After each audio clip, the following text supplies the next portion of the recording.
My family wasn't a close one, to say the least. It's been like that for as long as I could remember. My father was a factory man, always at work, and as a result, I rarely saw him. It wasn't his fault, and I don't blame him in the slightest. I know now that he was just doing his best to provide for his family.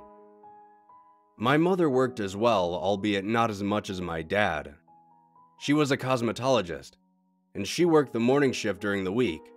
She'd be home in time to cook my brother and I dinner in the evenings, but that was about it. That leaves my brother Michael. Michael and I were never very close from the beginning. He was born a few years before me, and as a result, we never really connected.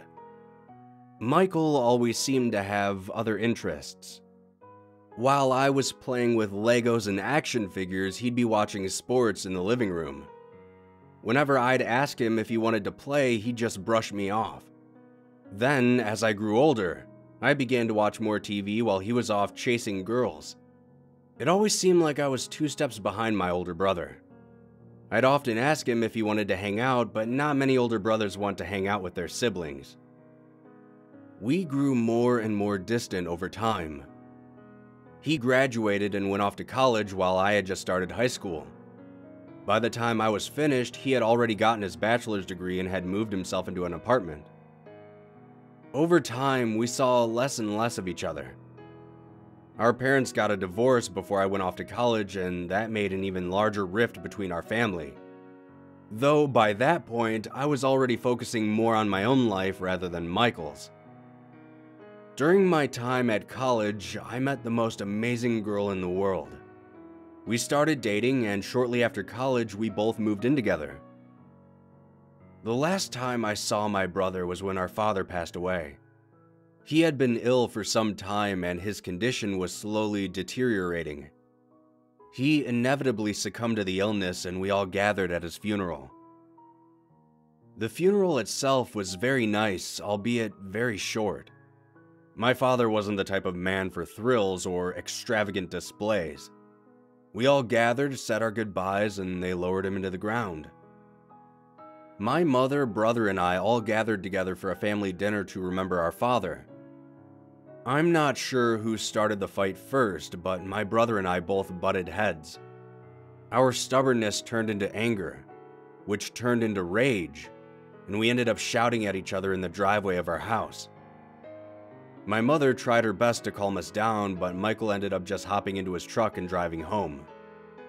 I stayed a little while longer to help my mother clean up before I too left for home. That all happened 4 years ago, and since that day, Michael and I haven't spoke to one another. Then, on March 20th, 2017, my brother Michael was killed in a car accident. He had been driving home from work late one night when a car ran a red light and T-boned his truck. My brother's truck rolled end over end until it finally settled into a nearby ditch. The other driver was drunk, but had only suffered minor injuries, while my brother suffered a broken neck. That's irony for you. My mother called me the very next day. She explained everything that happened through tear-filled sobs. She expressed that she knew we weren't very close, but that he was still my brother. I asked her if she was all right, but I knew those were just hollow words.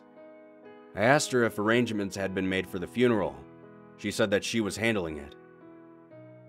Michael's funeral was just as nice as my father's, probably more so as there were a lot more people there. His wife Lisa was there, and I gave her my condolences. She was grateful, though I could tell most of my words just went in one ear and out the other. The reality of what happened didn't set in until about a month later. I was standing in the kitchen pouring myself a bowl of cereal when it hit me.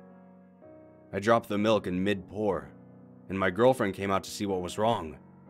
Apparently, I broke down crying for hours. I don't really remember much about that night. Time eventually moved on, as it always does. My girlfriend and I had moved into a bigger place. We were both busy living our lives until last week.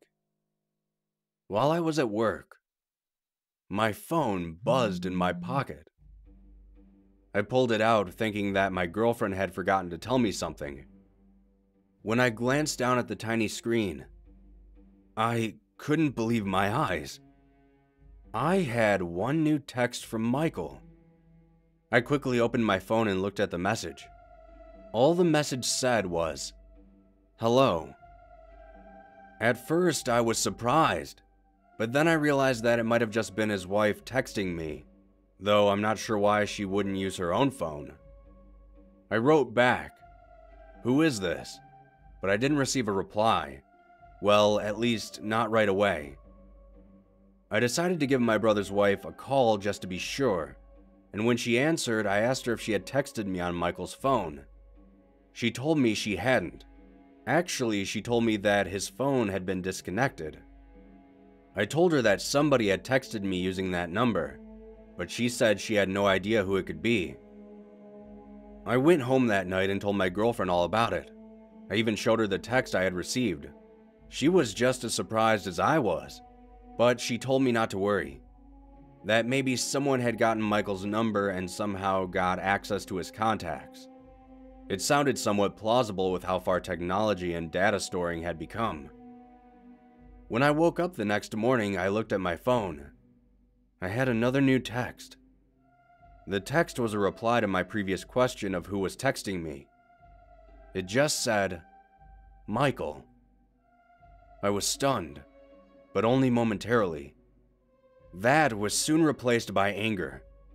Whoever this person was using my brother's information to mess with people. I contacted the phone company through which my brother was a part of.